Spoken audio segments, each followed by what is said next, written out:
Thank you, everybody, for joining us today. We'll get this meeting started with the Pledge of Allegiance. I pledge allegiance to the flag of the United States of America and to the republic for which it stands, one nation, under God, indivisible, with liberty and justice for all.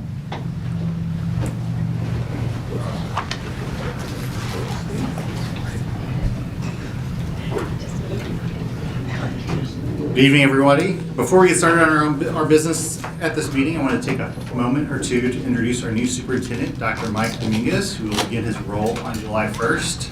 I know many of you were able to speak with him during the meet and greet, so we're happy to have you here. And there will be other opportunities to get to know him in the near future. On behalf of the board, I am excited to officially welcome Dr. Dominguez to Francis Howell. With more than 30 years in education, 2 previous superintendent roles, and a track record for promoting academic excellence for all students, he's well qualified to lead our district in its next chapter. Dr. Dominguez was selected by the board following a nationwide search. We are impressed with the results he's been able to deliver for previous districts, his broad knowledge of school finance and bond issues, and his commitment to transparency, integrity, and open communication.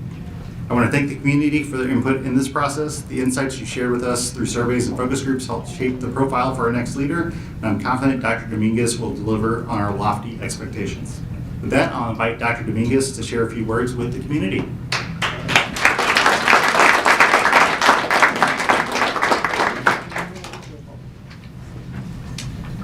Right here. Thank you, community, for being here. Thank you, board, for the vote of confidence. Thank you, Dr. Rumpus and executive cabinet and Jane for the warm welcome. I'm Dr. Mike Dominguez. I've been in education many years. I've been on the rung. If education is a ladder, I've been on most rungs. I've been a teacher, I've been a coach, I've been assistant principal, deputy superintendent, and superintendent of multiple districts in multiple states. I was drawn to Francis Howell. If you look at our 5-year strategic plan and our values that we have written down, we pursue growth and learning. We desire to be a little better, strive to be a little better every day, and a little brighter every day. We need to do that as a community. If we do that, our students, our staff, and community at large will do much better. We focus on what matters, relationships. Every encounter is important. So culture is built 20 seconds at a time. Every time we meet, every time we introduce ourselves, we need to put our best foot forward. And as a community, we definitely have done that this evening. We spend time and money wisely, absolutely. Fiduciary duty, the board. I know the board values that. I know the community values that. We're going to definitely do that. We're kind and safe. Safety and security. We, number one, have a lot of depth of knowledge of that, but want to make sure that Francis Howell stays on that same trajectory and embody one Howell. If you get all of those things together, the collective efficacy is one Howell, and that's what we want. And thank you. I'm Dr. Mike Dominguez. I'll be around. We don't start officially till July 1, so just happy to be on board, part of the one Howell family. Thank you.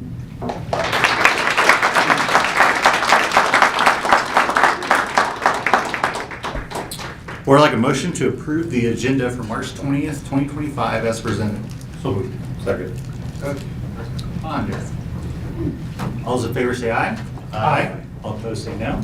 Ayes have it. Up next, we have school board recognition with Mr. Delaney.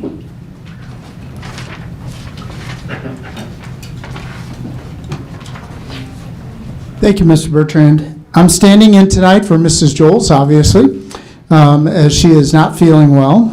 Tonight, we are here to recognize all of you, the Francis Howell Board of Education. The Missouri School Board Association has declared the entire month of March as School Board Recognition Month. And so tonight, we celebrate you for the care and dedication you give to our schools and our community. You give so freely of your time and your talents in a purely volunteer capacity. And I know for many of you, your board responsibilities often require the same amount of time and attention as a full-time employee. We've left some small tokens of appreciation at your seats this evening. We also want to thank the students at Fairmount, Bryan Middle, and Vacation Station for the artwork for, adorning the dais, as well as the beautiful banner hanging in the hallways just outside this room. We were able to grab a photo of our board members with the artwork ahead of the meeting, so we won't make them come around again, but let's give our Board of Education a round of applause for all they do for the Francis Howell School District and our community.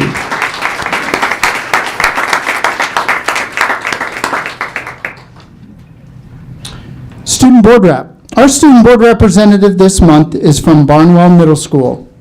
As you know, the purpose of the Student Board Rep program is to honor and to recognize talented students, elevate student voice, and provide growth opportunities in the areas of public speaking, leadership, and governance.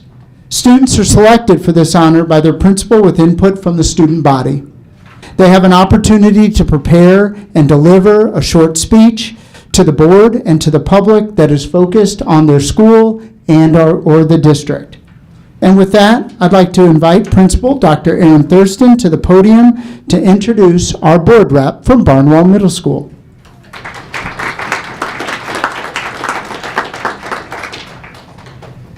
Good evening.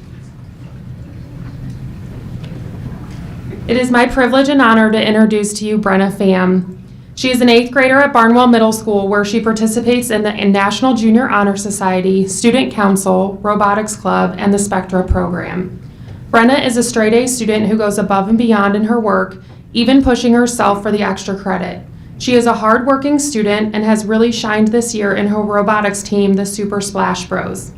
Brenna was on an all-girls robotics team at Barnwell and took a leadership role this year. She had many younger students on the team and helped guide them through the first LEGO League season, which included researching, building, and programming.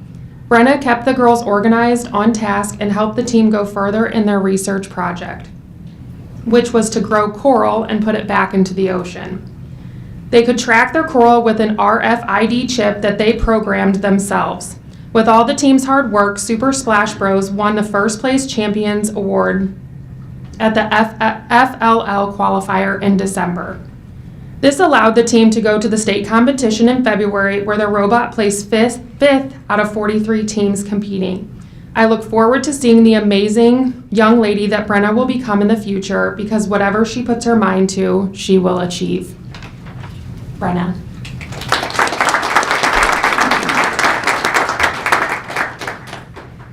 Dear ladies and gentlemen, thank you so much for having me here tonight to represent my school, Barnwell.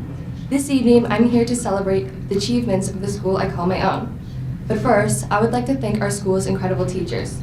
Thank you for being supportive in and outside the classroom. Several of our teachers come in early and stay late to help students achieve more academically by offering office hours and tutoring. Also, many of our Barnwell faculty have shown support outside of school by being present in our plays, sports, and even robotics competitions. I would also like to recognize any students in the building, for you are a school at its core and the very reason we have these meetings. My school is an amazing environment due to our variety of clubs, incredible community, and enriching curriculum. Our school offers phenomenal club opportunities, from our very successful theater crew to our long-standing robotics club you will hear from later tonight. These clubs allow us to explore new interests, develop new skills, and collaborate with our peers outside the classroom. Along with the opportunities that our school offers, it also provides a strong sense of community. Each staff member works every day to ensure our school is a safe, enriching, and inclusive environment. This community fosters friendships and partnerships that extend beyond the school. I've met so many amazing people during my time here and hope our friendships continue to grow. Also, our school works to develop us mentally. All classroom curriculums go beyond the traditional education.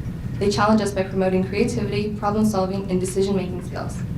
In our classroom, curiosity is celebrated, and we are encouraged to push the boundaries of our knowledge. Overall, our school is an amazing place, committed to encouraging, enhancing, and improving itself for the betterment of students. I am proud to be a part of this incredible community and look forward to see how we all grow and achieve together. Thank you.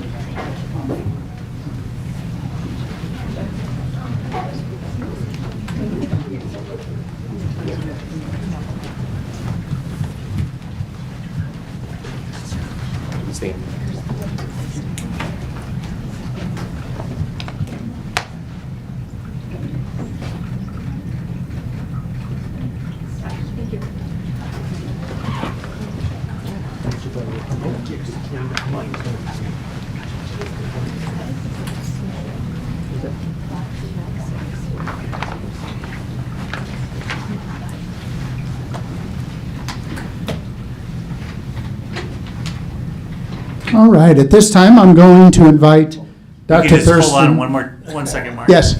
I apologize. I just want to welcome you to the board meeting, and you are allowed to ask questions throughout the meeting, follow along as well. We're just really glad to have you be a representative for the students. I know gracious professionalism is one of the things they teach at First Lego League, and you have just demonstrated that in a lot of different ways, so I'm really glad to be able to sit next to you tonight. Thank you. I'll invite Dr. Thurston back to the podium to introduce tonight's spotlight presentation about the outstanding robotics program at Barnwell Middle School. Dr. Thurston? I'm going to stall while Brenna changes her outfit. I would like to introduce to you Mrs. Heather Tomasich, Barnwell's robotics sponsor, who has grown our robotics program into one of the largest and most decorated in the district.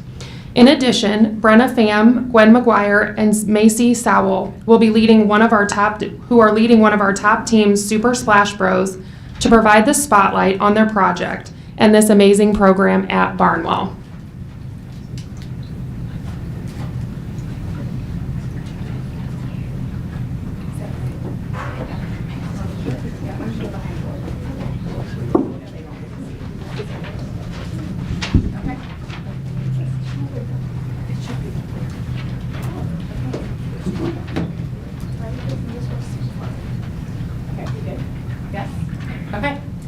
Hello, thank you for having us tonight. So I'm going to talk a little bit about the robotics program very briefly. But like she said, I wanted to tell a little bit of the background history very briefly.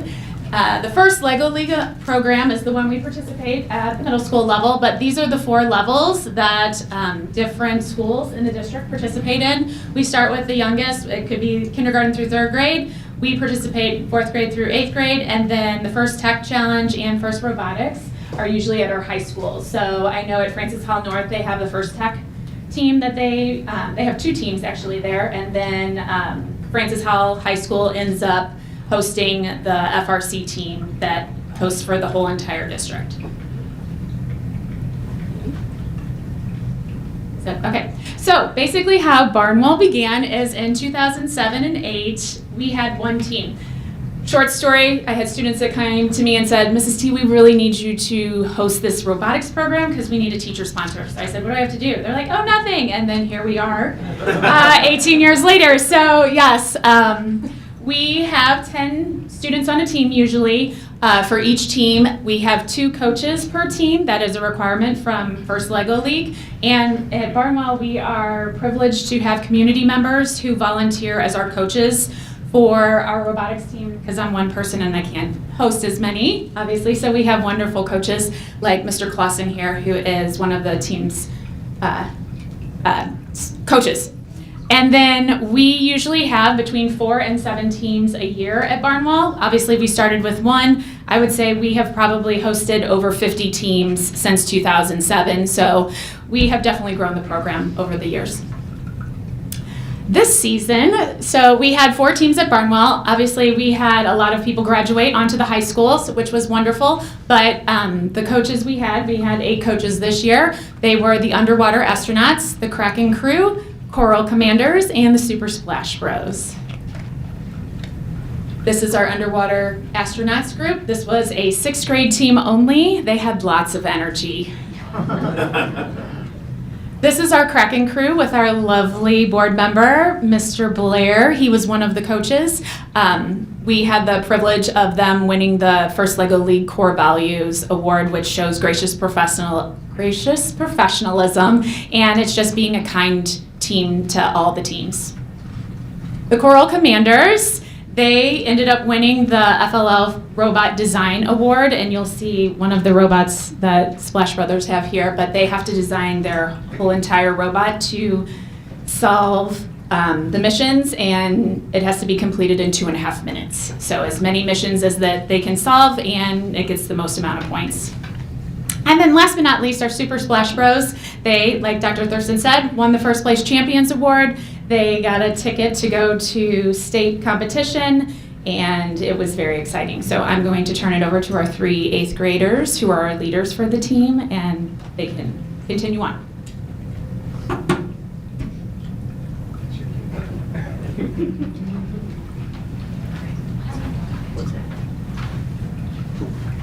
Hello, we are 9 members from the SSF's team, and our team number is 5977. We are lucky to have 3 8th graders, 3 7th graders, and 3 6th graders on this team, and we're going to explain a little bit about what we do in robotics this year. In robotics, half of our total scores come from the Innovation Project, where we find a problem within a specific theme and try to solve it. This year's theme was oceans, where we have been working on a coral awareness project. We have set up a tank to model our solution. This is our tank. We built this at the beginning of the year, and it helped us progress through competition. Throughout this project, we have learned about oceanic problems and gained experience with saltwater tanks. We have expanded our outreach and shared our knowledge with our school. This year, we placed first at a regional robotics competition and went to state. We also learned how to code RFID chips. RFID chips, or radio frequency identification chips, send information through radio waves. We use these to identify our corals, which helps scientists learn about them. We have one here. We are just one team in this incredible club. Our Barnworks robotics team works to teach kids about robotics by promoting creativity and providing a strong community. Our program teaches students about the engineering process, constructive skills, and responsibility. We have competitions and events throughout the season to show off these skills, where we participate in robot runs as well as present our research project. Robotics provides many opportunities, and we wouldn't be able to experience them without so many amazing people. At this time, we would like to thank our coaches for always showing up and taking the time to cultivate our robotic interests. I would also like to thank many of the volunteers that have worked so hard to support all of the robotics teams. But most of all, we would like to thank this team, who has made all of this possible. We are one of the only middle schools to have multiple robotics teams, and we have Ms. T to thank for all the opportunities that robotics provides. If you have any questions about our tank, robotics experience, or opportunities that robotics provides, please feel free to ask. Thank you.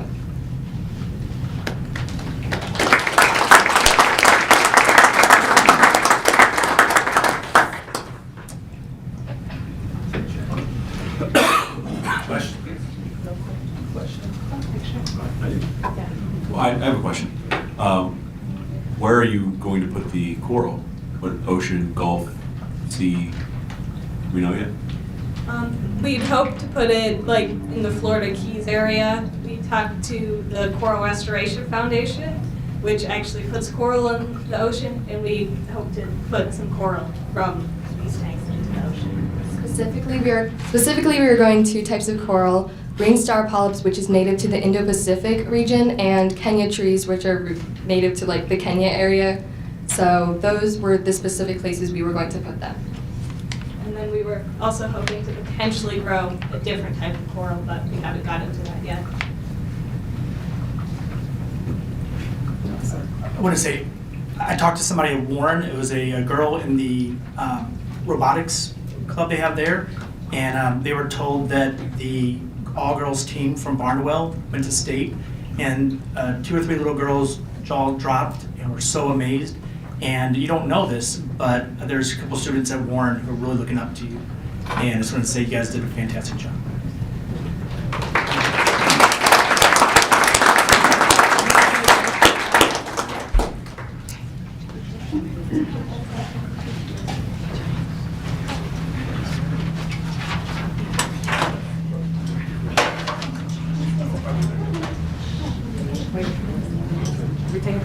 Oh, you take, Brenna, hold on, come back.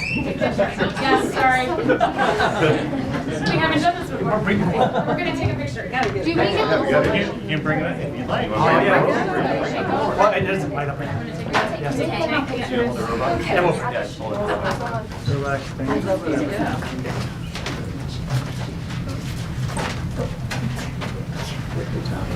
We're gonna put this in front of you. Do you have the RFID chip? Yes. You have the green one, right? Yeah. Okay. I'm gonna go to this one. Drop it. Oops, sorry.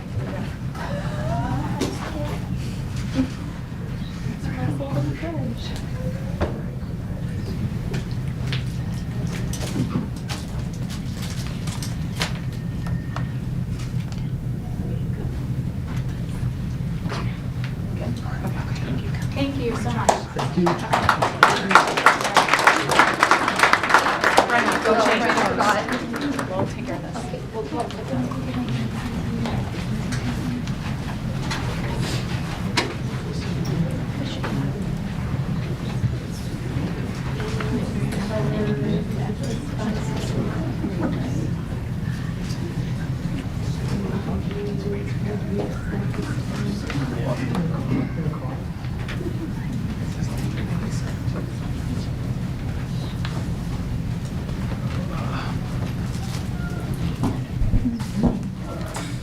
Next, we have patron comments. During patron comments, residents of the district and staff members are invited to address the Board of Education on issues related to the school district. Speakers are called forward in the order of sign-up, and each speaker has 3 minutes to make their remarks. Please remember that only one speaker is allowed at the podium at a time, and combining time or giving your time to someone else is not permitted. The board appreciates that you have taken the time to come this evening, and we value both your input and perspective. I would like to remind everyone that we expect that speakers will remain civil and respectful when giving remarks. If anyone fails to comply with board policies, regulations, and rules, we reserve the right to cut those 3 minutes short. We also ask that patrons in the audience remain quiet in order to be respectful to the speaker's allotted time. Now we welcome Jennifer Main.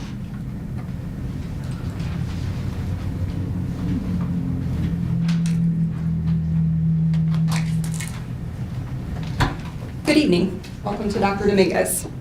I'd love to see the Barnwell Robotics team highlighted tonight. We have some amazing programs in the district led by amazing teachers. In fact, the thoughts I'm bringing tonight are on teacher and staff retention.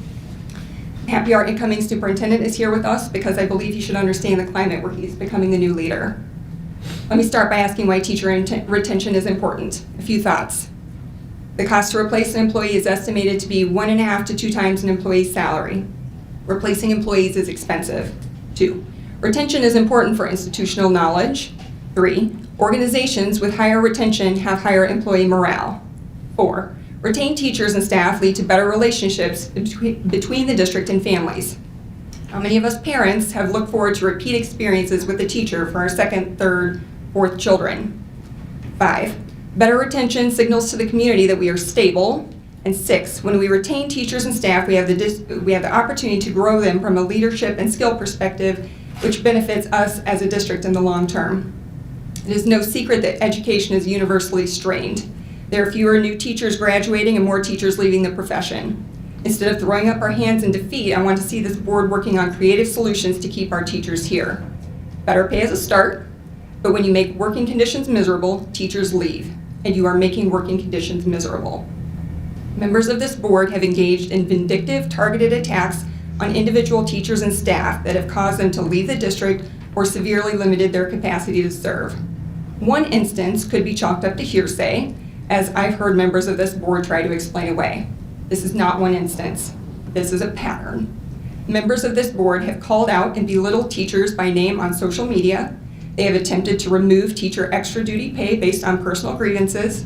They have insisted on notes in a teacher's personnel file based on that teacher's unintentional mistake in an email. And they have taken steps to sabotage careers of individual educators. These behaviors are unacceptable. The actions of some of the members of this board are creating a hostile work environment that is becoming apparent not only to those of us who live in this district, but to teachers, staff, and residents in neighboring districts. You want to make this a destination district for students? You must make it a destination district for teachers and staff. One board member posted on their Facebook page some time ago, before they blocked me, this quote: "People join because of great vision. People lead because of poor leadership." This might have been intended or directed toward district administration, but that leadership is you. District administration has also been fleeing this board. Buck stops here, and I ask the community to consider whether you want this kind of district leadership during voting on April 8th.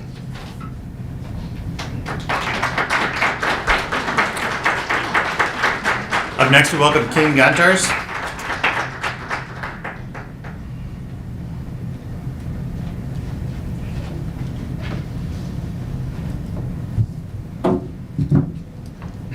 Board, superintendents, welcome.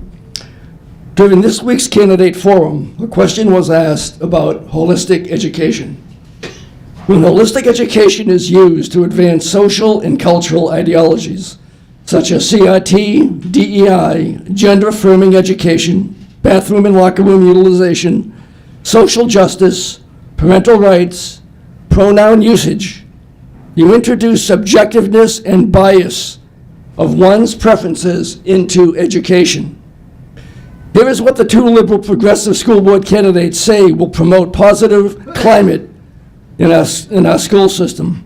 On Missouri House Bill 627, the Parents' Bill of Rights Act, which protects parental rights, candidate Greider opposed it. On Missouri House Bill 634, which establishes protections of parents to direct the mental, emotional, and physical health and well-being of their children, a second parental rights bill, candidate Greider opposed it.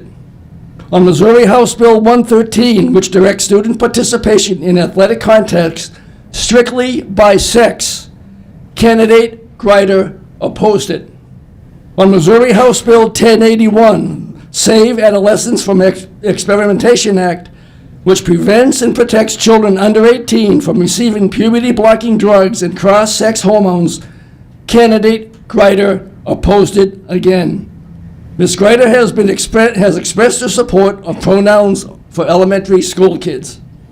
As mentioned last month, on one hand we see a poster of her wearing a t-shirt with the phrase, "Be kind," but on the other hand we see the caustic and ugly language she uses to describe those who oppose her views as bigots, racist, and homophobes.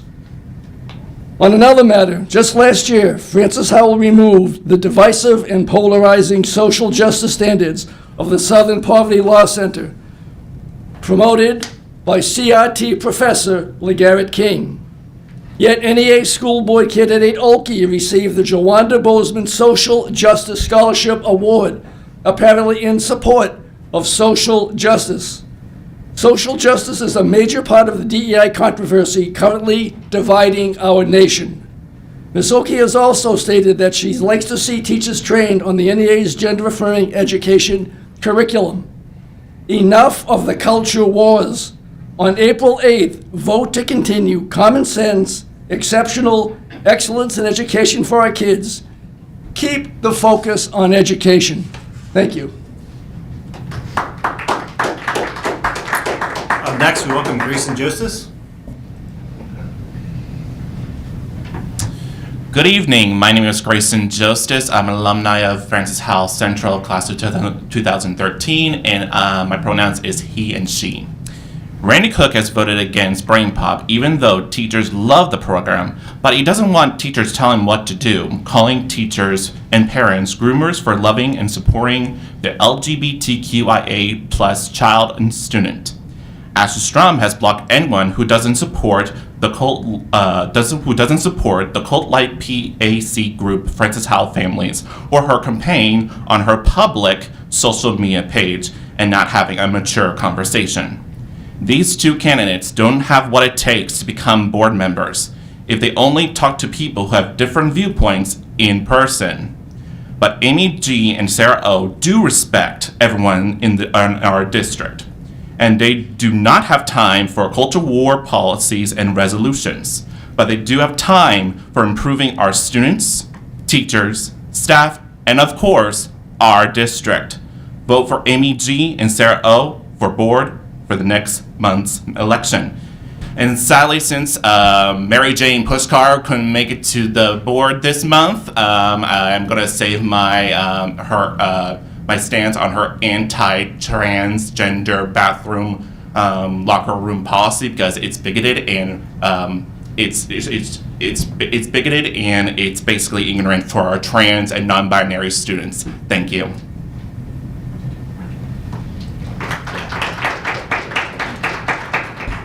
Up next, we welcome Carrie Zlukowski.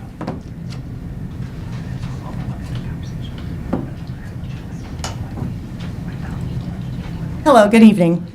We're lucky in this district to have so many great teachers. We've lived in our house in Francis Howell for 20 years, my children's whole lives. My kids have attended our schools for 12 years with one more to go. They have had so many great teachers, teachers who taught them to read and how to love books, teachers who encouraged their love of history and communication, teachers who asked about and supported their interest and challenged them to try something new, teachers who they got along with right away, and those with personalities that maybe took a little longer to appreciate. Teachers who let them take leadership roles and those who help nudge them as needed. We are so grateful for all of the wonderful teachers in this district. And I know we hear this a lot. We love our teachers in Francis Howell, and we mean it. But somewhere along the line, some outside groups have started pushing a narrative and sowing distrust. And some of the community started listening. They say that our teachers, well, not their kids' teachers, but those other teachers, are some nefarious group of people who want to indoctrinate our children. Stroking this fear has driven our community apart and made our teachers' jobs more difficult. Through board decisions that limit educators' autonomy, ignore resource recommendations, and deny professional development opportunities, teachers and learners in this district have gone from having support, we love our schools, to being controlled. You get what we say. That's not the academic environment my kids need. To the general public out there, your child's teacher is not pushing anyone's secret agenda on them. There is none. They want your child to have the skills they need to navigate and succeed in the 21st century. Teachers want kids to be kind, work hard, and stay curious so they can reach students in engaging ways and achieve the learning outcomes of the curriculum. That's it. How do we support our public school educators? Well, one, we vote for legislatures and board representatives who support public education through policy and allocate funds to directly support teachers and students. Two, we ensure schools and students have what they need so teachers can do what they do, teach. Specialized supplies, necessary technology, textbooks, workbooks should be in the budget for all students, no matter their background, so they can all succeed. Three, we provide competitive salaries and benefits packages for all staff, certified, non-certified. Starting salaries should be competitive, and those at the top of the salary scale should receive at least, at minimum, a cost of living increase every year. That's what PSRS is projecting, a conservative 2% each year. To recruit high-quality veteran teachers, we need to pay based on experience and not cap those starting steps. Number four, stop the culture wars. Parents, teachers, community members, we're all tired. Students too. We live in a diverse community. We need to be accepting of everyone's different religions, cultures, and backgrounds. Instead of stroking fear and imposing specific worldviews, we must work together to ensure diverse, high-quality educational opportunities for all and implement innovative solutions to increase achievement. Thank you.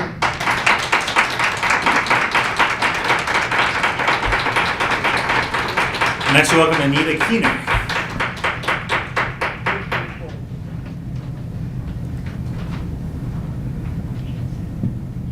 Good evening.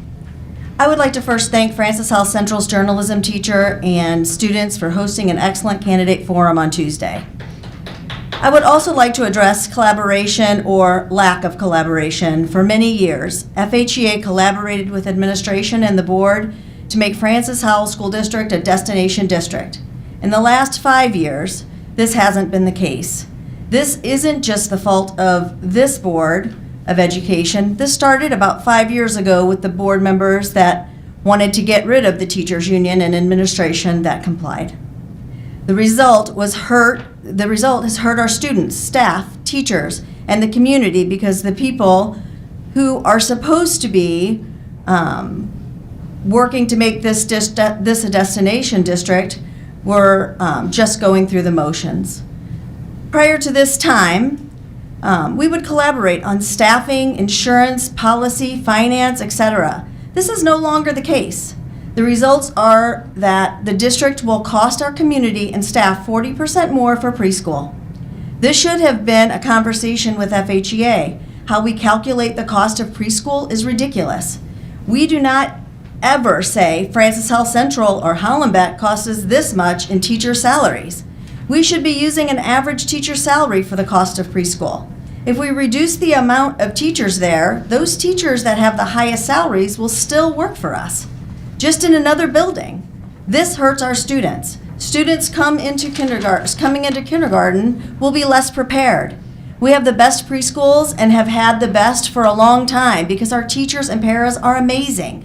The inclusion of students with disabilities and our tuition students has been beneficial to student growth academically and socially. This has been an amazing program. Ultimately, this board will get the credit or the blame for dismantling an early childhood program that has been an integral part of our successful schools. Another example of lack of collaboration is the insurance committee bylaws that excludes a retiree from the committee. This committee should not be chosen by the president of the president of the Board of Education. This should have an FHEA representative, also an ESC. ESCs negotiate their contract under FHEA, and they should have seats for FISPA, Teamsters, administrators, and a randomly choosing of teachers and support staff. But here we sit again. We need to collaborate about teacher retention and not issue one-year contracts to teachers hired after a certain date. Those should only be given out for specific reasons. Again, let us collaborate on how we retain teachers in our district. Let us collaborate to solve problems. Thank you. Let us Your start time is up. with a kinder, gentler Francis Howell. Up next, we welcome Jamie Martin.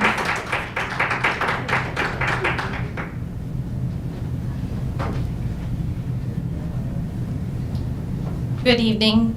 As an education professional, I'm constantly amazed when folks object to DEI as a system of preferential treatment, but then conveniently ignore overwhelming data that shows our existing systems already advantage some of us over others, Director Cook.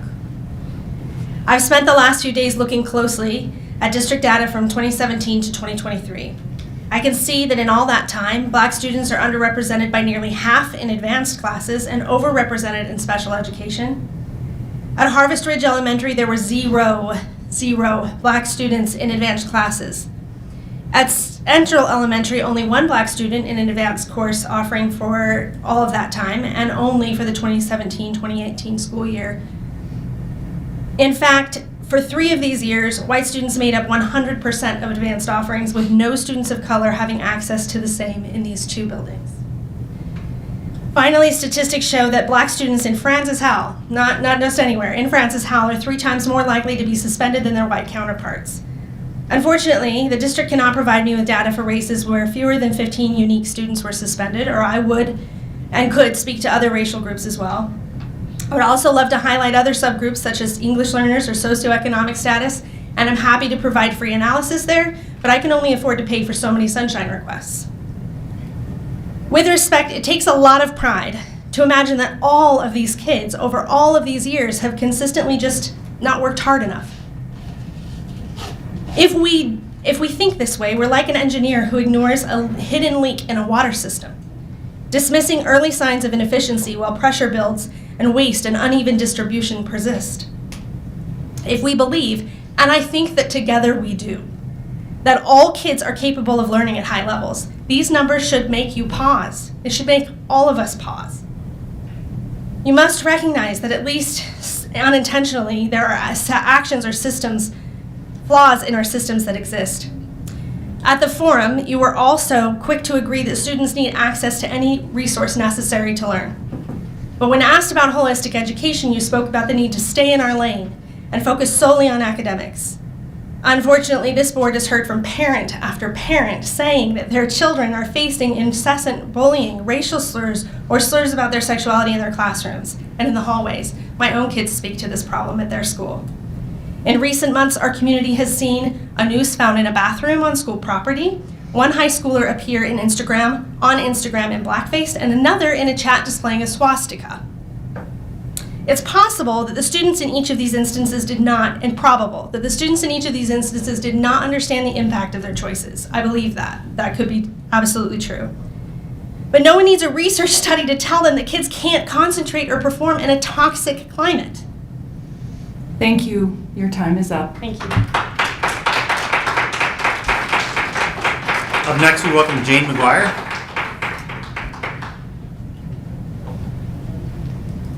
Hi, I am a parent of students at North and Barnwell. I am concerned right now that we are going to lose our high-quality teachers. I'm one of the parents that can stand up here and tell you all the amazing things that my students have learned in this district. Some of them, most of their experiences were very positive, but they're also having those same experiences other people are talking about. I'm concerned right now that we have teachers that are being attacked and with accusations that are clearly politically motivated with the intent specifically to punish and remove our teachers from the classroom. As a parent, I'm concerned we're going to lose these teachers and we are not going to be able to recruit the same high quality teachers to replace them. We are going to lose our teachers that are showing care for our students who do not feel entirely safe in our buildings. We, for some reason, idolize our public teachers when it comes to keeping students physically safe. We publicize, we idolize, we talk about how wonderful it is that they put their lives on the line for our students, which first of all causes harm, and we need to lose that narrative because it's disrespectful to them. But how are we protecting and what expectations do we have when they continue to protect our students, but it's not physically, it's emotionally, it's mentally. We have students who do have concerns about ICE. How are you protecting your teachers and how are you guiding them to be a system of support in our buildings? Because if you haven't given them those directions and you haven't given them how to answer those questions, right now you're not protecting our students, and as a result, you are not creating safe spaces for our students. And I know safe space right there, I know that those words trigger things, but schools should be safe for our students. It is easy to hear from community members that disagree with our teachers. And it is not so easy to have our parents give a voice to stand up and defend because it should be a private thing. And I respect that and honor that. But when we have teachers who are clearly being attacked for political reasons, I'm concerned they're going to leave the district. I'm concerned that our students are going to be worse off because of it. And I'm just concerned that we are going to not have the high quality education that Francis Howell School District used to pride itself on. Thank you.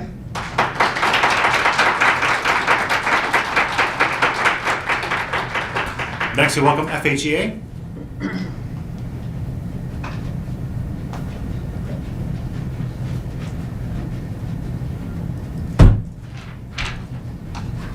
Good evening. My name is Francine Hill, and I am the president of FHEA.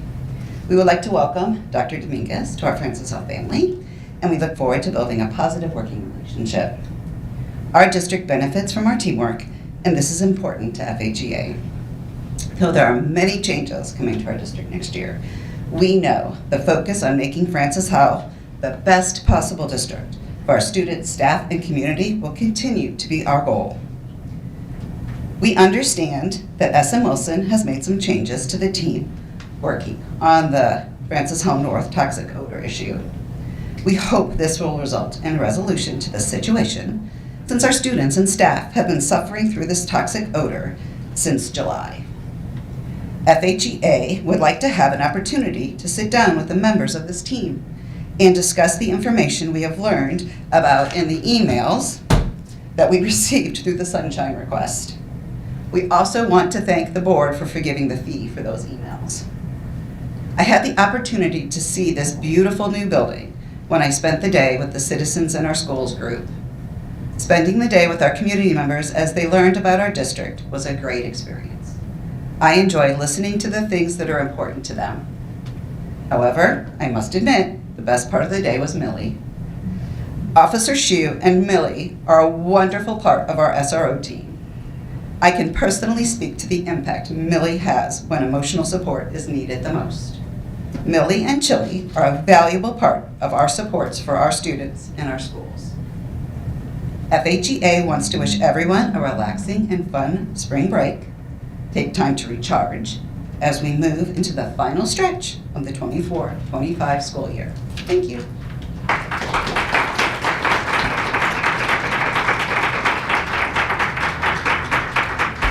Next, we welcome FHSD.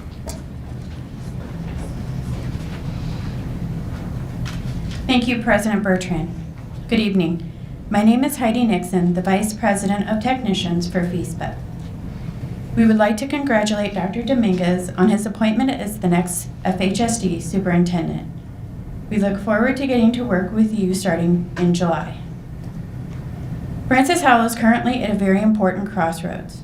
We have had a large number of high-level positions within this district open up over the past year.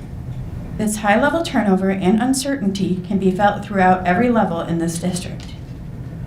Hopefully, we are able to fill these positions with highly qualified individuals who can help lead Francis Howell into the future.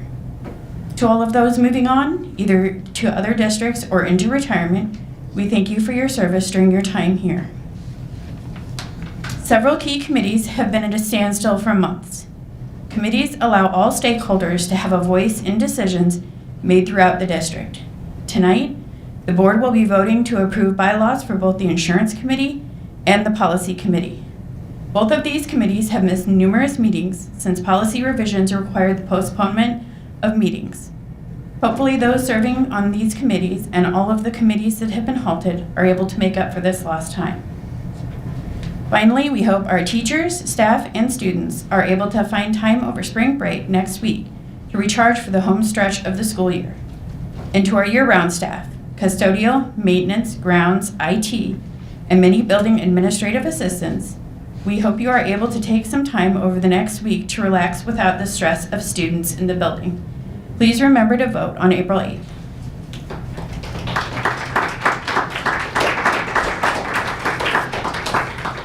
Board, I'd like a motion to approve the consent agenda for March 20th, 2025 as presented. Second.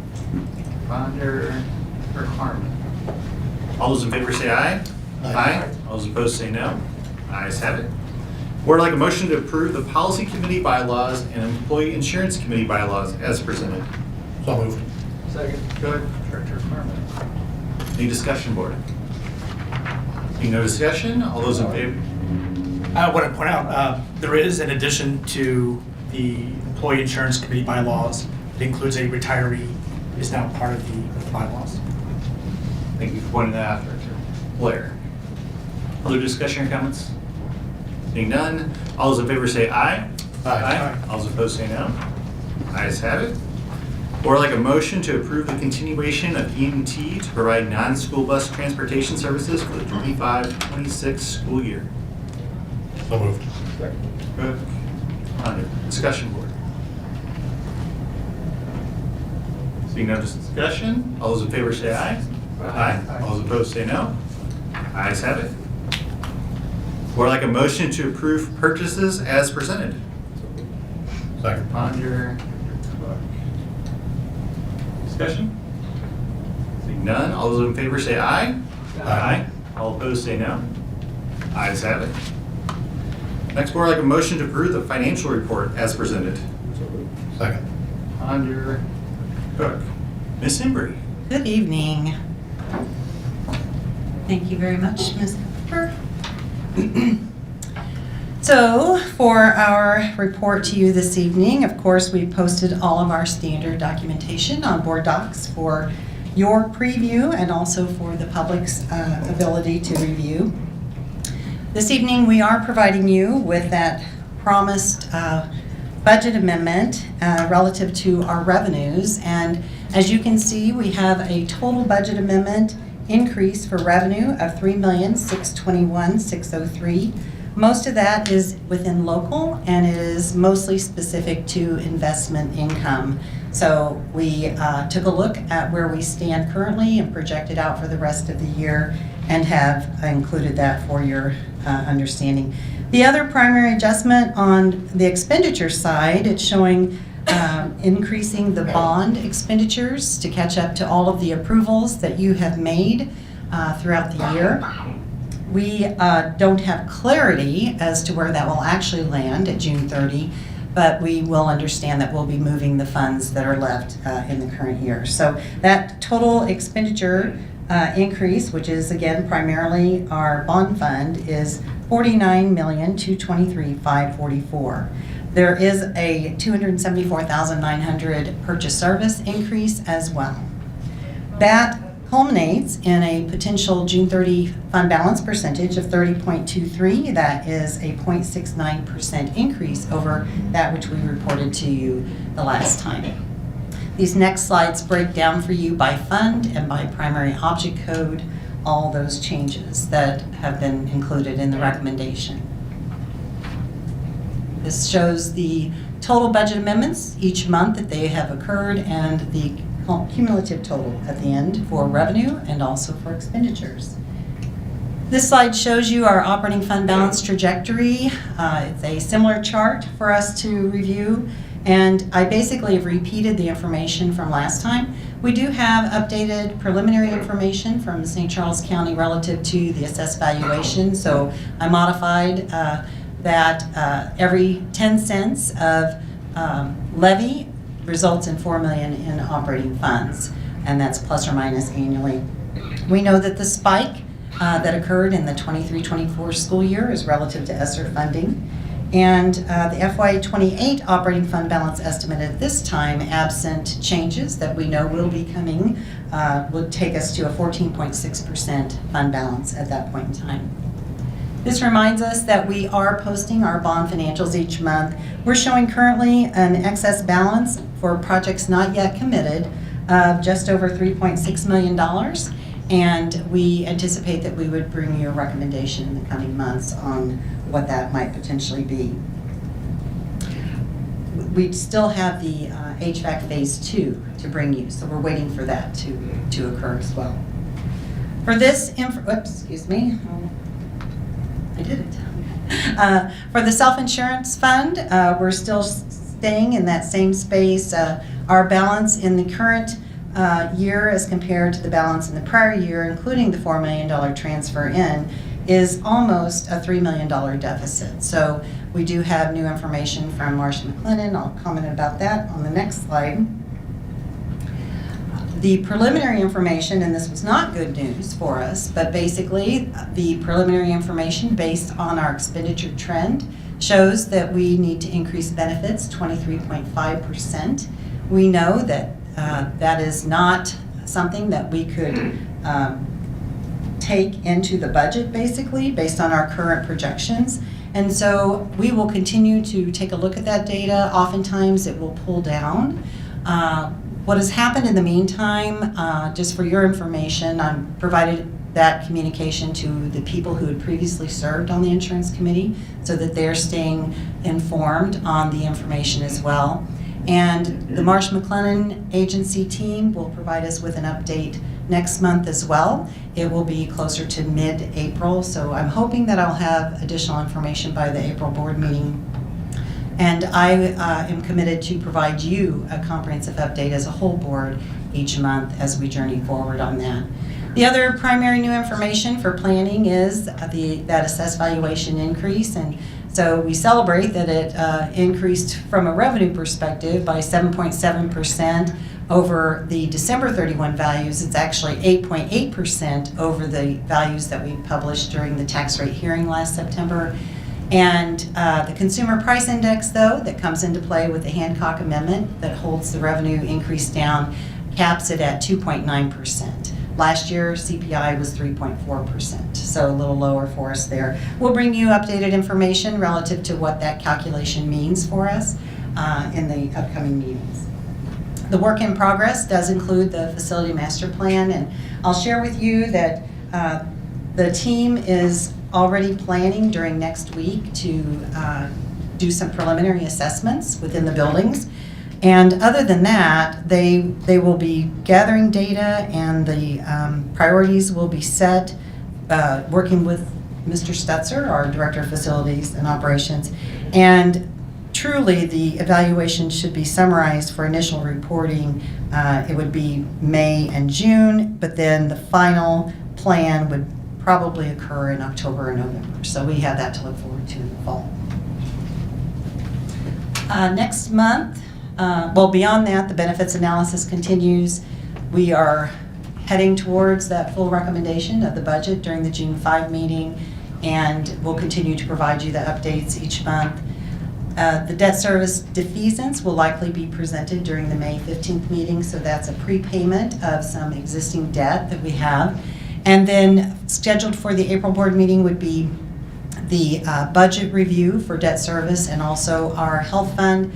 And then if we're required by statute to provide a temporary or an estimated levy to the county. They provided us data by March 15th, and then we turn around and calculate an estimated levy based on that data. Due to timing and posting, we post it for your information purpose during the April meeting each year. So that will be coming during that next month. The estimate that we've calculated this time is that our operating levy would reduce down to 3.2777. So that is a reduction over the current levy. It's approximately 3.41. Okay, you have any questions for me? That concludes the Finance and Operations report. Questions, board? I had a question. This is for a different attachment. When it comes to the schedule of investments, yes, and so there's a bunch of investments listed there. Can you share like how that's managed? Just whenever like the stock market goes up or down, right? Especially goes up and down a lot. It's nice to know that somebody's looking over that. Their hands are on the wheel. Can you explain what that process looks like? Sure. Whose hands are on the wheel? And I'll start with explaining that we are required by statute, by board policy, to align to that which is approved by the state of Missouri for investment purposes. So the money is very safe and secure, but in terms of actually managing that money, I'm very happy to say that we have partners that they provide that service. They are investors. One is MOSIP and one is referenced as MOCAT. And I don't know that I would be successful in delivering to you what those acronyms are, but it's like Missouri Security Investment Program, I think is one, and I won't try on the other one. But they're very competent people. They're large teams of people that are watching the market and watching the best opportunities for us, and also to ensure that we're compliant with board policy. Thank you. Sure. Thank you for that update. Just a comment for the community. I know that there's been some concern nationwide lately about federal funding coming from the Department of Education. And I don't know if my fellow board members, I'm sure you all caught this, the Missouri School Board Association update just a few weeks ago noted that despite any concerns out there, all of the entitlement grants, so these are your title funds and special education money, is all flowing. It's not held up at all.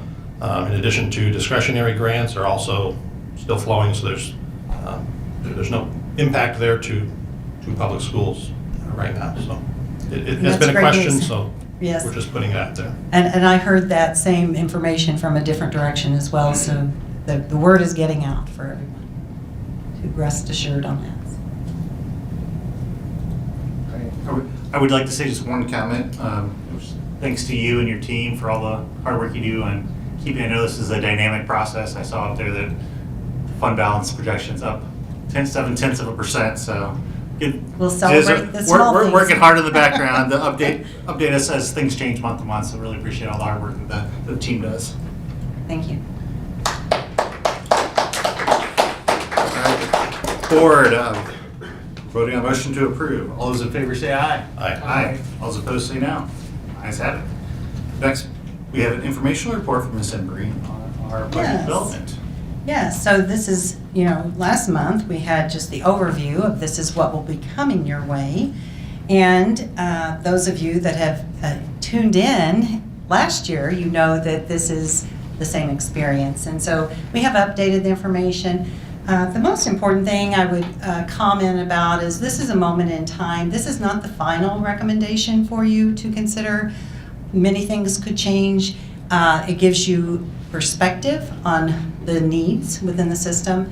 And we also need to continue to watch and determine what are all the other needs from an operational perspective, because we know that the capital fund, absent any bond projects that are funded by our patrons, presents a drain on the operating account. So we'll cover some of the information. I have my same charts in here, talk about historical, and then we'll look at all those varieties of categories and provide you with some budget balances. And relative to bond, it's listed for this presentation, but as you know, we provide you the bond financial update each time. Mr. Stutzer and others present on the specific projects, and we continue to keep you apprised on that work. So the first slide is our budget development calendar, and you can see we are at that point in time where these presentations are delivered to you. Next month, we will provide you with we actually have that on the next slide, I believe, 2 slides from now. But all of this will culminate in a recommendation June 5, and then we will seek your approval during the June 19th meeting. We must have all budgets approved prior to July 1, or we can't spend any dollars. So we are a subdivision of the state of Missouri, and we operate under those same rules of play. The fund requirement, I remind you each time, and I keep this slide in here just to set that out for you, that we are required to operate under the variety of funds, and that's per Missouri Statute 165.011. And our operating funds are typically depicted as a general and teacher fund. The capital projects fund does happen to have operating levy in it at this time, but we don't have to place it there. And that's a conversation I would like to explore further at some point in time, whether we continue to do that, have that practice. Our debt service fund is its own separate fund, and it has its own separate levy. And that slide provides you with the types of expenditures that post there. So this is the presentation schedule. So again, here we are, capital and bond. In April, we'll bring you debt and health fund, followed by the general fund and teachers fund, and then culminating in our comprehensive budget recommendation. This pie chart depicts for you how the funds break down in terms of our expenditures for all funds. This does not include the self-funded insurance, the health fund, because that is a separate fund for us. And one may wonder, how does money get into the capital fund? I alluded to the levy, so we always have fund balance carryover. Then we're able to make transfers from the operating fund, and that amount is provided to us by the Department of Elementary and Secondary Education. It's called a guaranteed tax-based calculation. In the current year, that amount is $7.2 million, and it does change, and it's actually not final until we receive the final June amount. We have other allowable transfers, such as food service and transportation. Remember last year when you approved that we would transfer some of the food service fund balance to pay for the Francis Howell North kitchen equipment, so we're allowed to do that. Revenue distribution, we're allowed to code certain types of revenue directly into the capital projects fund, but when we do that, that takes it away from the general fund. And then lastly, that levy distribution, and currently we have 6 cents in the capital projects fund.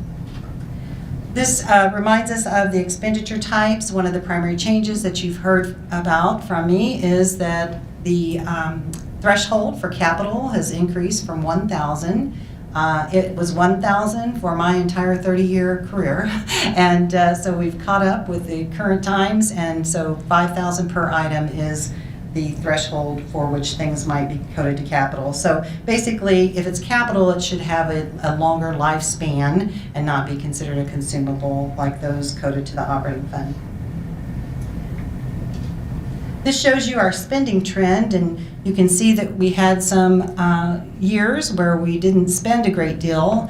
And just keep in mind that our capital projects fund is how we take care of our building assets throughout the district. And there's not really a specific industry standard relative to how much you should be spending each year for a particular square footage, but this does show you that we've been low for a period of time in the past. We had the spike that occurred in 2019, and that was relative to the $9 million of bus purchases that occurred. So we've had a range of between 2.694 to 9.037 million, and that's excluding the 2019 bus purchase. As we go through the capital planning process, we ask that leaders throughout the district submit work orders through the work order system so that they can identify needs within their buildings or in their departments. And then we form a team and we evaluate that. As we take a look at the instructional requests, we'll engage with instructional leaders to ensure that we're prioritizing appropriately. And we are prioritizing based on safety and instructional impacts first, and then that protection of assets. So the final costs are identified. We may have some changes as the work moves forward if things are identified as qualifying more for an operating fund code, Fund 10, instead of the capital fund.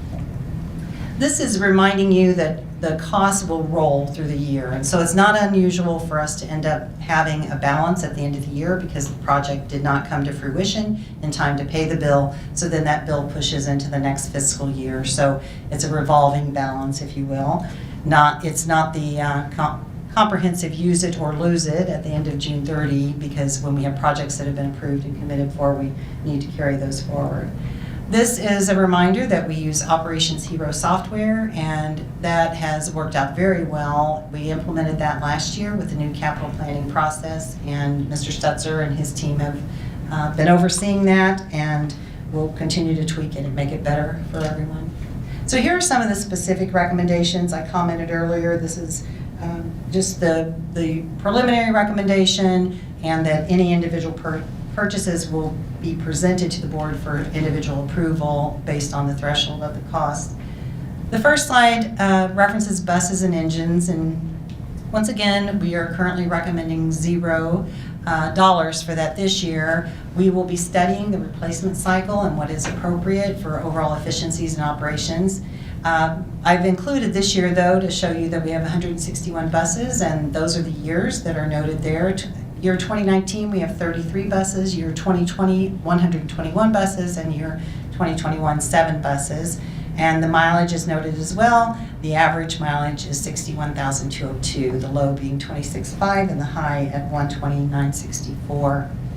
Last year, we invested in replacing some cafeteria tables. This is really, it's one of those things. It's no different than your own maintenance in your home. You can ignore things and hope it hobbles along, whatever the case may be. But we had a number of tables that really had met their useful life and beyond. And we want to make sure that we're providing safe tables that would work well for the custodians and other staffs who are dealing with them. So once again, investing $240,000 is the recommendation at this time for replacing 92 tables. The team has prioritized the sites, and so those are listed for you as well, those that would be addressed. We again are offering a contingency allocation of $250,000 so that we can deal with emerging or special needs. For custodial equipment, we're continuing to ensure that we're providing that which is needed to clean our buildings. This would be a placeholder budget, so we could see that dollars would be returned back if we didn't identify high priority needs during the fiscal year. For electrical, the same thing. We have no specific projects, but recommend a placeholder of $50,000 for that purpose. On exterior buildings, we are showing you a couple of pictures here.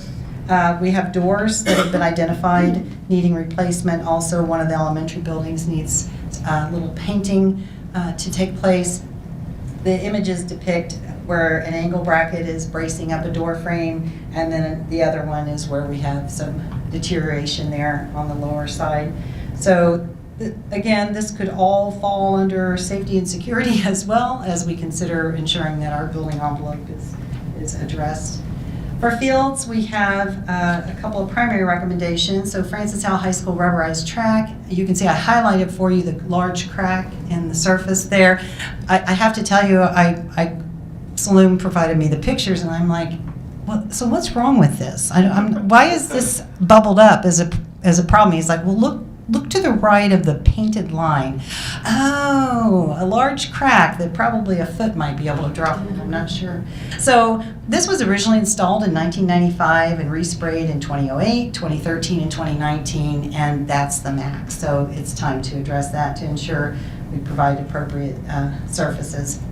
The tennis courts at Francis Howell, you can kind of see how that fencing is leaning, and so that would be another part of that $750,000 recommendation. For flooring, we continue now each year. We're going through and conducting a prioritization assessment, and these are the sites that have been bubbled up as needing carpeting and other flooring addressed in the buildings. For furniture, fixtures, and equipment, we currently have a placeholder assessment of $500,000. That's approximately what we did last year. And our purchasing manager is assisting in making sure we prioritize and calibrate throughout the district. It's hard to know who really has the greatest need. So he will be going out with each of these work orders and taking pictures and identifying the relativity of the needs within the buildings.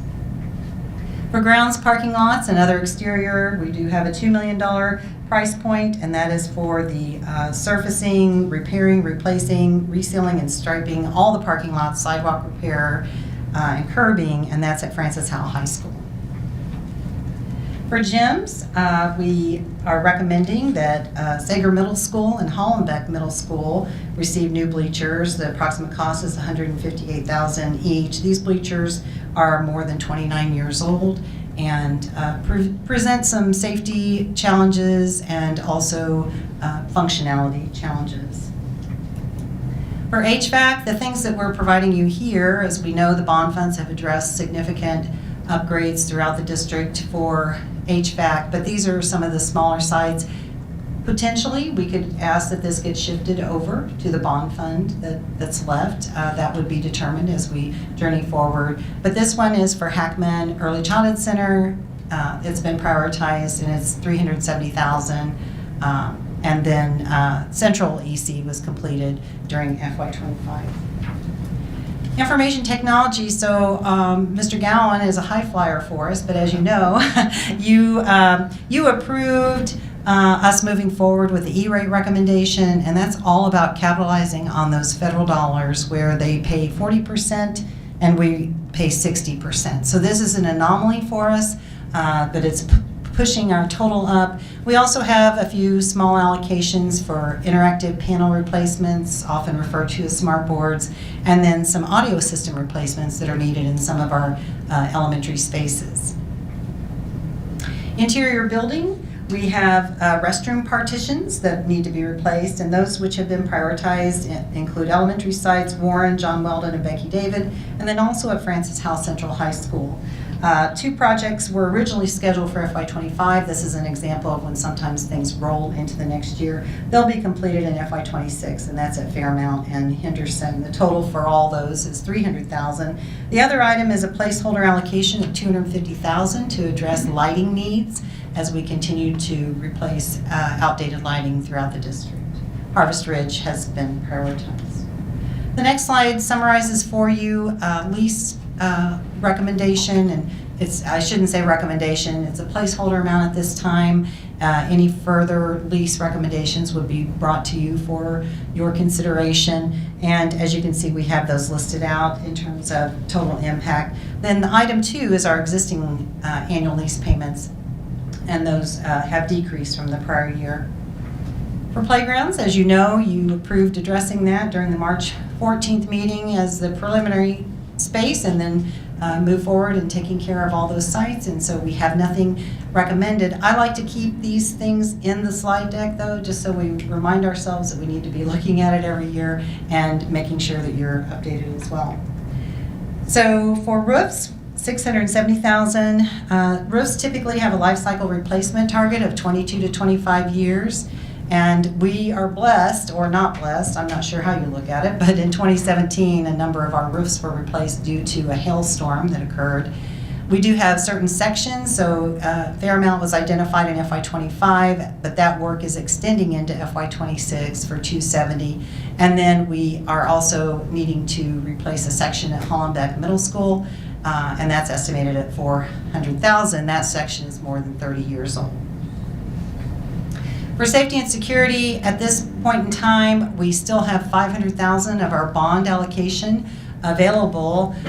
We don't know that we'll have real needs relative to capital. That's part of that assessment that is continuing. We know we had the physical security audit presented during the December 12th meeting, and we're taking a look at those pieces. A lot of that will be considered operating costs. So that would be recommended to you during the upcoming budget recommendation. So no capital at this time. And then lastly, we have the White Fleet recommendation.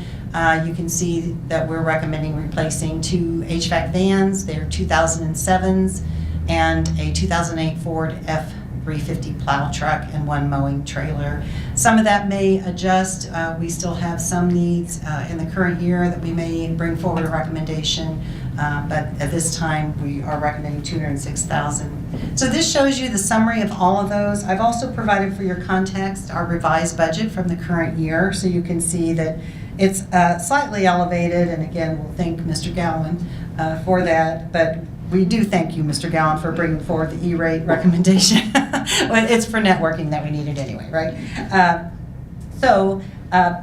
I will offer that potentially $1.5 million of the current year budget may not be spent, so that would be added back into the fund balance. This slide shows you where we right now are anticipating ending FY25 at June 30, and then the box under that, the chart under that, is rolling forward that ending balance and showing you where we could potentially end at June 30 of 26. All of these numbers will change, that's a given, but it gives you some perspective on where we're headed. So again, you see this slide all the time reminding us about the bond financials being posted each month for all the detail information. And then this shows you that anticipated potential ending fund balance of the bond funds at June 30, and then that which would roll forward and what we might have at June 30 of 26. But again, if you deal with draw schedules and construction, you know that you can't count on that information necessarily to play out. It's weather dependent and many other factors play in. So that concludes the capital and bond presentation. Happy to answer any questions you may have. Questions, board? You mentioned that the recommendations from the safety and security audit would be potentially paid for through operating costs instead of a bond. Can you explain that conversation? It really depends on the nature of the expenditure. So there could be purchase services, and those always post to operating funds, the general fund, Fund 10. If something is identified that is a high cost, so the board approved having security vestibules handled, and so that work has already been done. And so unless it's some major expenditure, there could be something, so let's just say like a visitor management system, depending on the individual price per unit that would go into each of the buildings, that could potentially result in capital, but otherwise it might be an operating fund expenditure. Does that make sense? It does. Okay. Thank you. Sure. Other questions, board?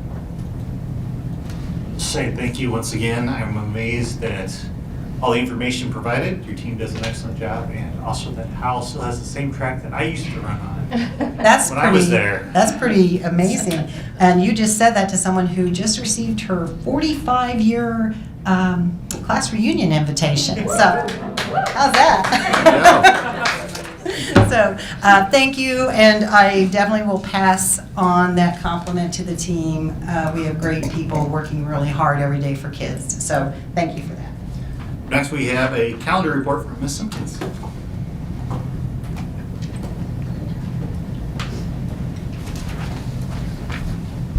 Good evening, Board. Tonight, I am happy to present to you a draft of the 2026-2027 school year calendar. It really is just some information for you this evening, and at the end of the presentation, I'll have a link for the community staff to provide some input. And then we'll take that input, we'll have some conversation about that, and then bring this calendar back to you next month for approval. Our practice is always to create and approve a calendar 2 years in advance. It does allow our families and our staff the opportunity to plan ahead for vacations and breaks, hopefully increasing student attendance on those planned days. In the past few years, of course, we've had a lot of changes and a lot of additions and edits to our calendar, which it hasn't been our history, but some different things have happened to cause that. This calendar tonight has been created following the same format that we've used since the 2020-21 school year. With one big change, we have modified this calendar to show you an option of ending first semester before winter break.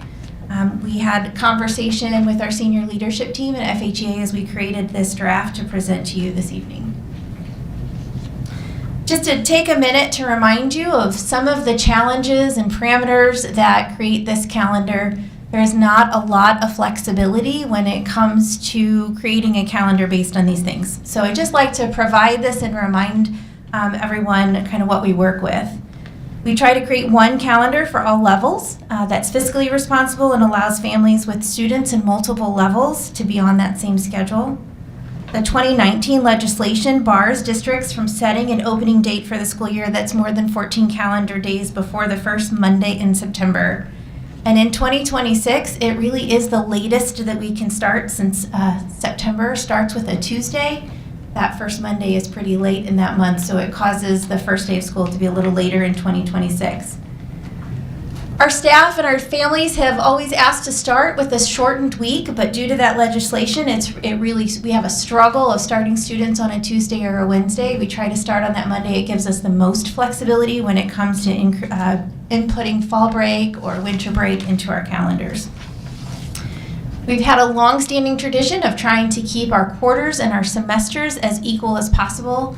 That's for those quarter-level classes or semester-long classes so that students receive the same content in each area. That is different in this calendar that we'll share with you this evening to try to end first semester before winter break. Breaks have been important for rest and relaxation for our staff and our students, and fall break is a long-standing tradition in Francis Howell. It does support the recruiting and retention of our staff. Winter break is often wanted to be at 2 weeks, and that sometimes changes just depending on how the dates fall and where the calendar will allow us to move things. We include spring break as well, and then that's just right there before the close to the end of third quarter as we're preparing for MAP testing and things of that nature. Teacher PD is included in our calendar, and research states that it's most effective when it's relevant and that participants have an opportunity to immediately practice what they learn. And so our teachers have that PD spread out a little bit throughout the calendar. This option does move one of additional PD day before the start of the school year, again trying to get as many student contact days in first semester with that change of ending it before winter break. Election days, several of our schools are used for polling places and just having a lot of different visitors that day. We have a no student contact day and utilize those days for PD just to keep our students safe. We do try to schedule the last day of school before Memorial Day, barring any snow days. And graduation is always hosted at the Family Arena. This allows graduates the opportunity to invite as many guests as they would like. And then due to other commitments, Francis Howell's graduation is held yearly on the first Saturday of June. And when it comes to snow days, I'll remind you that we are required to have 1,044 contact hours. And then in order to be eligible for that potential additional funding with Senate Bill 727, we now have to have 169 student contact days as well. So we'll use a combination of AMI days and traditional snow days to meet those state requirements. So in 26-27, the calendar that's presented, there are some big ideas here. We're following that same format, again with that major change of having winter break, first quarter end before winter break. So starting dates, our returning teachers would begin working on Thursday, August 13th, and students would return to school on Monday, August 24th. Our quarters and semesters are not equal in this calendar for the 26-27 school year. We have 76 days in first semester and 93 in second semester. So those are the quarters there that you see, 38, 38, 47, and 46. Fall break is included. It's a 5-day break. Again, a great retention tool for our staff. Election days are included. We will not have school on November 3rd or April 6th. Winter break is included and provides 9 weekdays, 13 with weekends. And then we do end first semester on December 22nd. That would have finals being planned for December 21st and 22nd before the students would leave for winter break. So that is the big change in this draft that you can see and consider. Several of our the input that we received indicated that ending first semester before winter break would also be helpful for those students who are going off to college in second semester, or maybe starting their military careers in second semester, so they don't have that winter break and then return in second semester or in January to finish first semester. It does include spring break for 1 week, and then we do end the year in May before Memorial Day if we don't have any snow. We included a possible draft for the 25-26 school year if the desire of the board was to end first semester before winter break in 25-26. That information it's similar to the 26-27, and you see a copy of that calendar if that is the direction of the board to change the 25-26 calendar to follow that same format. We know that would cause some difficulties for staff and families. They may already have plans for the end of their summer break this year. This would push our staff coming back to school a couple of days earlier than what we had originally planned, even in the last draft of the calendar. So I do think we have to keep that in mind. But these are a potential if we want to end first semester before winter break. We're trying to get as many student contact days in that first semester, and that was the reason for showing you that change and pushing the start date up a couple of days.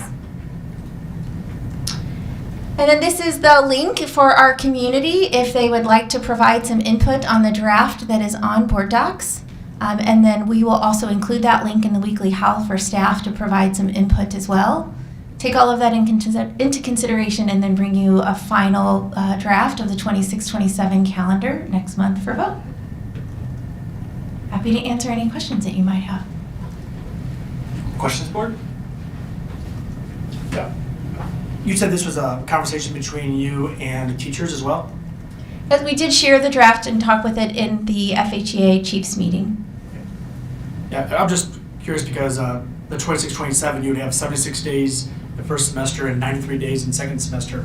That's kind of hard to have the same curriculum being used. Absolutely. In 76 days. And that was what the concern was shared. And what was their comment? I think that a lot of folks would share that that's going to be difficult for curriculum and pacing, and that there are some courses that will be difficult to get the curriculum in within the shorter number of days. So if you take the class 1 semester versus taking it a second semester, you might get different information. The student experience would be different. So that was definitely a concern that they shared.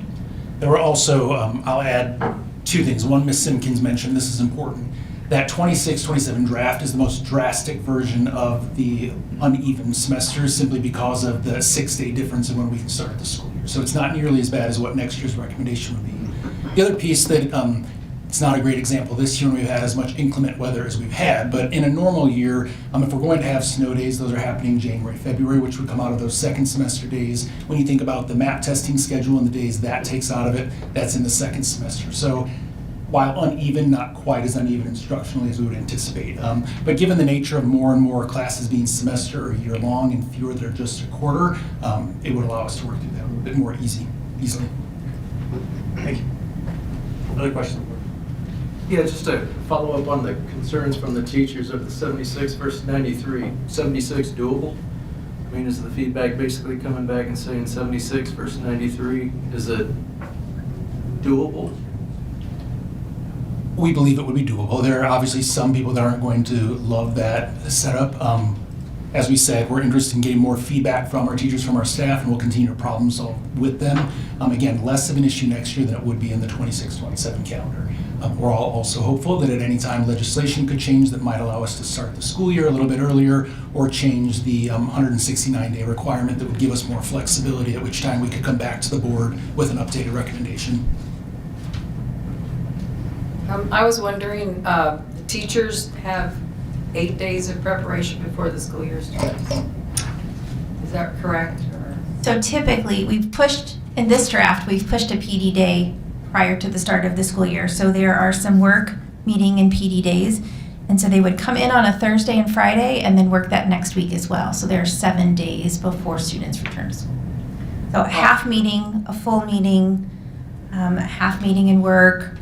There are 2 PD days, and then some meeting and work days for that Thursday and Friday. Now, for our Sixth grade are transition years. There's a transition day that takes a little bit of that meeting and work time away from our teachers in those grade levels. But that's been a part of our calendar for a long time. Well, I was just wondering if it could ease any of the pain by some of those teacher work days, maybe starting the students during some of those days or earlier. Well, we can't. We are starting students in both drafts the earliest that we can, according to the legislation. So, I would say in the past, Francis Howell has started students as early as August 7th, 8th, 9th. That was our tradition prior to the legislation changing and pushing that start. So this is when students start, not teachers. I get it, yeah. Yeah, teachers would return on, if you're looking at 26, 27, teachers would return on the 13th, and students would return on the 24th. That's the first day that students can return, because that Labor Day is. But you think legislation could change? It hasn't yet. I don't know if there's been a lot of conversation. If We're they- just hoping. I mean, if they saw yeah. the discrepancy in, the days of each semester. When the legislation changed in 2019, that's when we started pushing finals into January so that we could continue to keep the quarters and semesters as equal as possible. And every year we've heard a little bit about how that is stressful for students. They really need that time during winter break to take a break and not worry about finals. But we have always held true to this calendar parameter of keeping those quarters and semesters equal. And so we were asked to share this draft with you tonight to try to show you what the calendar would look like if we want to try to get those finals done before winter break.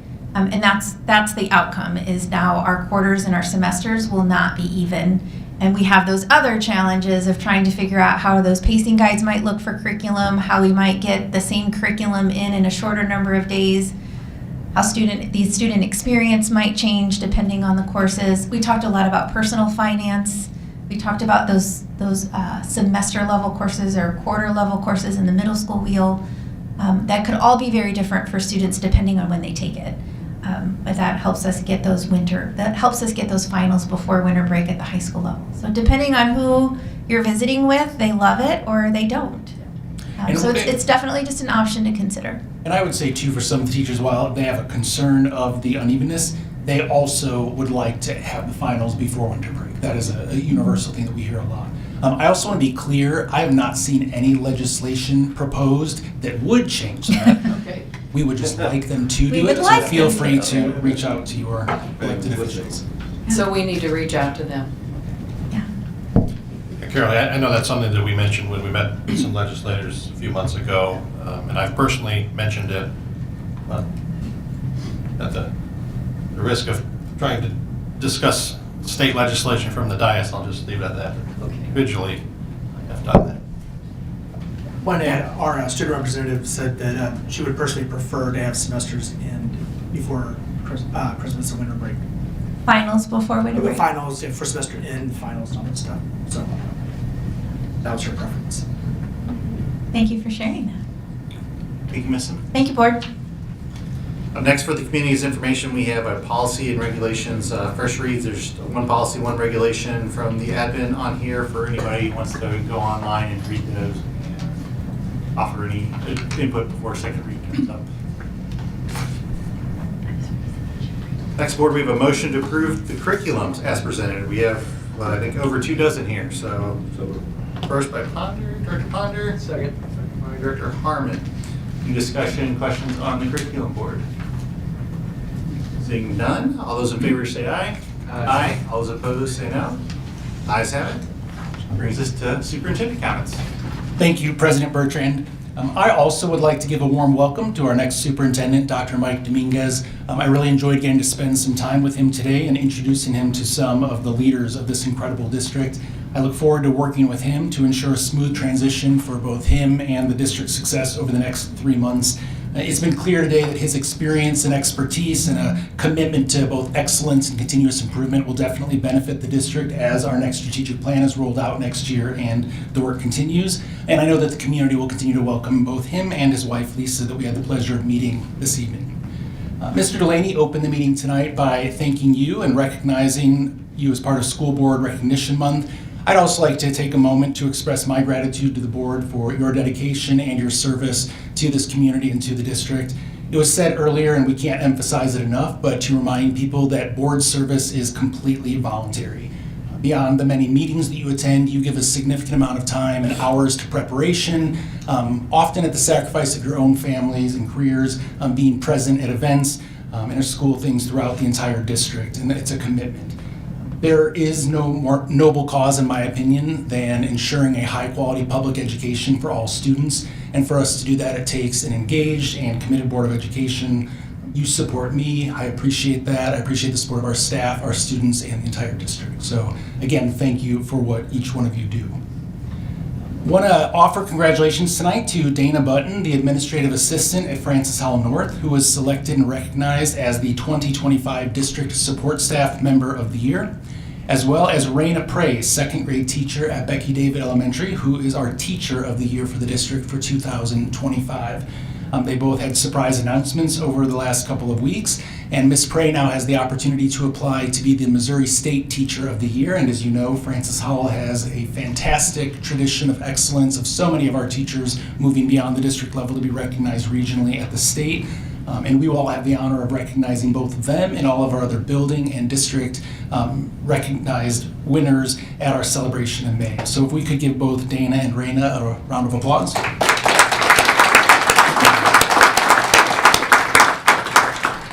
I also would like to thank the Francis Howell Central and Francis Howell High students from the journalism program and their sponsors who hosted the board forum, candidate forum, earlier this week. I want to remind everyone that the school board election is on Tuesday, April 8th. And last, spring break will officially begin tomorrow after the partial school day release. Students will return to school on Monday, March 31st. I wish our students and staff who will have next week off a safe and restful holiday. I also want to recognize and thank our custodial, maintenance, VS staff, and others who will be here next week preparing for the return of students and staff the following week. Thank you. All right, now we have Board of Education comments. There is any. I just want to reiterate our warm welcome to Dr. Dominguez and his family, and I hope everybody has a great spring break. I wanted to both echo the welcome to Dr. Mike Dominguez. Also wanted to celebrate Mrs. Tomasic was here just a moment ago, associated with the Barnwell Robotics.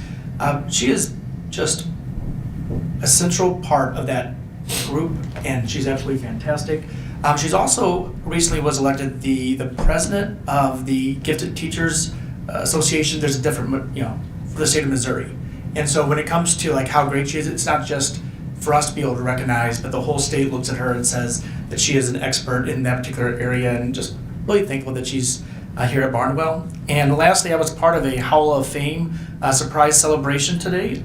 Church of the Shepherd is a Methodist church that is really involved in a lot of different backpack programs, a lot of different things with Hallenbeck, and they were just celebrating what that church has done. And I just wanted to both celebrate Church of the Shepherd publicly here, but also remind people, if you're watching a board meeting and you're 2 hours in, and you're part of a community organization, you want to get involved, there's a lot of different ways that the community can get involved, whether it's dealing with backpacks for students to have free reduced lunches during the week, but they don't have free reduced lunches during the weekend, so there's some needs that are out there, or other opportunities. So if you're part of an organization, I think Church of the Shepherd is one of the many that are involved. I think Harvester Christian's another one, that are doing some wonderful things, and Francis Howell would not be the district it is without those community partnerships.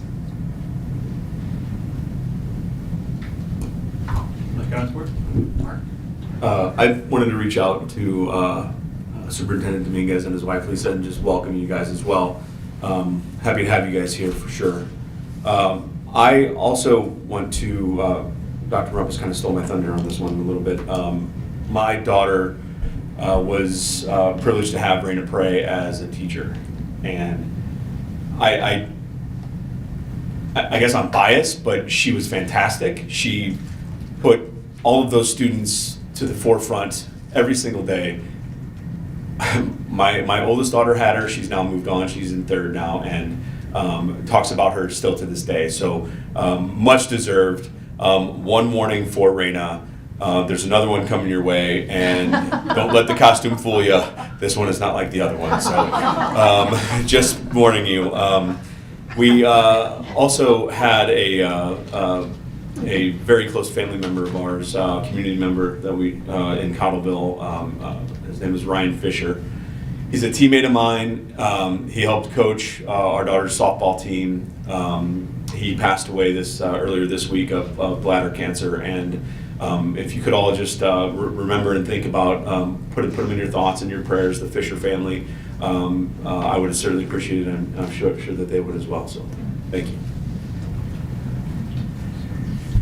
I would just like to touch on the policy that we're going to be, the second reading will be next month. A little background on that. There's a lot of man hours that went into this, changing this from 10 to 20% for weighting the final. A lot of teachers, a lot of admin, many man hours went into this with a work group over several sessions. Came up with some good language with it, which even my daughter might be a little upset with me with this going to 20%, but I think it's worth it. It's going to be valuable. It's incentive for students with more ability now to impact their grades and raise their grades with a 20% final. And the teachers wanted more engagement when it came to preparing for the finals. And it even helps more if we're putting the finals before the semester or before winter break. These changes together would just be that much better. So a little background on that. It wasn't just whipped up. It was because of teachers' concerns with students' engagement and them seeing an opportunity to help the students prepare better. Like many of my fellow board members, or all of us here, I'd like to welcome Dr. Dominguez. I'm very excited for the future of Francis Howell under his leadership going forward. Just a warm welcome to you, sir. Thank you. I would also like to welcome Dr. Dominguez to the Howell family. Thank you for being here, and thank you for coming to the meeting and meeting some of our patrons.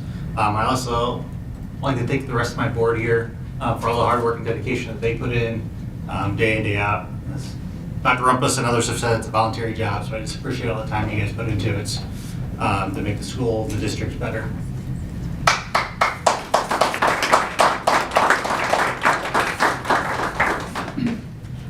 There are also, for patrons, there are a number of informational items on the agenda for anybody who wants to look at those. Quite a few of them. And then our next thing is a motion to enter closed session to discuss personnel 610.021. So moved. Second. First by Director Cook, second by Director Ponder. By roll call. Vice President Cook. Aye. President Bertrand. Aye. Director Ponder. Aye. Director Owens. Aye. Director Blair. Aye. Director Harmon. Aye.